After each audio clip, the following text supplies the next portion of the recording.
Good evening पिलामाने गत थर गोटे लंग क्वेश्चन डिस्कसन करथिले दिलीपंकर गो सेवा विषय रे आज आउ गोटे इम्पोर्टेंट क्वेश्चन आंसर डिस्कसन करबा जोटा कि प्रायतः परीक्षा रे आसी थाए तेबे देखिबा आ पिलामाने यदि वीडियो टी भलो लागे ताहे गोटे लाइक कर देबो जो माने नुआ करी चैनल रे अच्छे चैनल को सब्सक्राइब कर देबो ताहे देखिबा प्रकृति ही दिलीपम बने कीदृशम संवर्धया मास प्रकृति दिलीपंकु बणरे किभଳି संबर्धना जणाइला। तो प्रथमे कवि परिचय टिके लिखिदेव एवं एथिरे कोन वर्णना कराइछि जेमिति प्रथम प्रश्न सेथिरे जेमिति कवि परिचय टिके थिला से भଳି लिखिदेव तापरे एटा लिखिबो। तेबे देखिबा कुलगुरु वशिष्ठଙ୍କ परामर्श को पाथ्य करी राजा दिलीप राजभवन परित्याग पूर्वक विलास व्यसन ठारू दूर रे रही धेनु नंदिनीଙ୍କ सेवारे ନିଜକୁ ଉତ୍ସର୍ଗ କରିଦେଇଥିଲେ। वशिष्ठଙ୍କ କହିବା ଦିନର ପରଦିନ ପ୍ରଭାତରୁ ରାଜା ଦିଲୀପ ଧେନୁ ନନ୍ଦିନୀଙ୍କୁ ନେଇ ବଣକୁ ଗଲେ। ବଣକୁ ଯିବା ସମୟରେ ତାଙ୍କର ଅନୁଗମନ କରୁଥିବା ସେବକ ଓ ଅନୁଚର ବର୍ଗଙ୍କୁ ଫେରାଇ ଦେଇଥିଲେ କାରଣ ମନୁବଂଶୀୟ ରାଜାମାନେ ନିଜ ବାହୁବଳରେ ହିଁ ଆତ୍ମରକ୍ଷା କରିବା ପାଇଁ ସମର୍ଥ ହୋଇଥାନ୍ତି। ପୁନଶ୍ଚ राजा दिलीप धेनु नंदिनीଙ୍କର सेवा करिवा ପାଇଁ ବଣକୁ ଯାଉଥିବାରୁ ତାଙ୍କ ସହିତ ଅନ୍ୟ କୌଣସି ସେବକଙ୍କୁ ନେଇ ନଥିଲେ। ତଥାପି ରାଜପ୍ରାସାଦରେ ଥିବା ସମୟରେ ସେ ଯେପରି ରାଜକୀୟ ସମ୍ମାନ ପାଉଥିଲେ ବନ ମଧ୍ୟରେ ମଧ୍ୟ ପ୍ରକୃତି ତାଙ୍କୁ ସେହିପରି ସମ୍ବର୍ଦ୍ଧନା ଜ୍ଞାପନ କରିଥିଲା।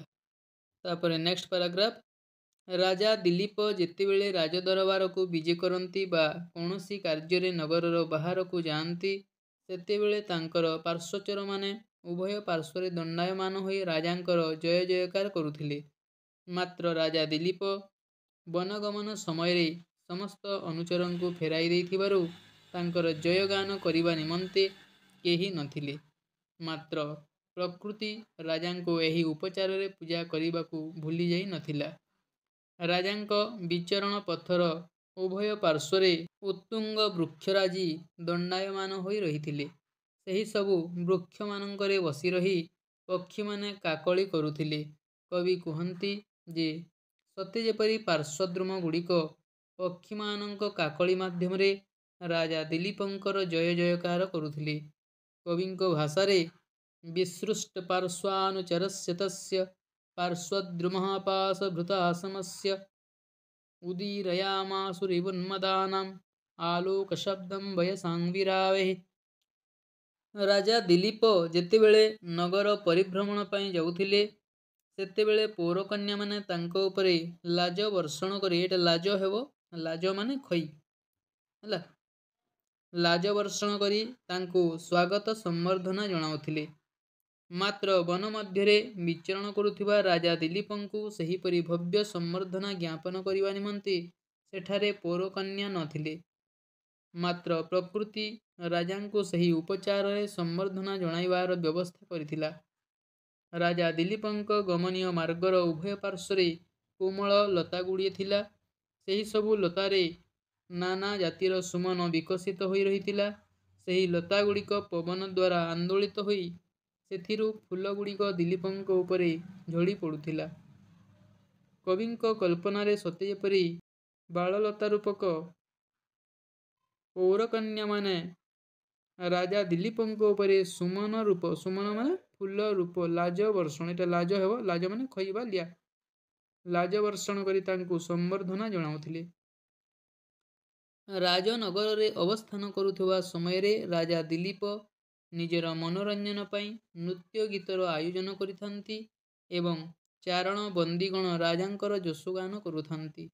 मात्र वन मध्यरे विचरण करुथिबा राजा दिलीपंक जशोगान निमंते कौनसी चारण बंदी नथिले हेले प्रकृति एथिपाई वन देवता मानंकु नियुक्त करिथिले। सेही वन देवता माने लता कुंजरे छपी रही उच्च स्वर रे राजा दिलीपंकर जशोकु गान करुथिले। गान समय रे वाद्यर आवश्यकता थाए। बाउंस रंध्रे पवन पशिबा द्वारा सेगुड़िक बंशी बादनर कार्य साधन करिथिला। ଯାହାଫଳରେ ବନଦେବତାଙ୍କ ଗାନ ପାଇଁ ଉପଯୁକ୍ତ ବାଦ୍ୟ ମଧ୍ୟ ମିଳିଥିଲା।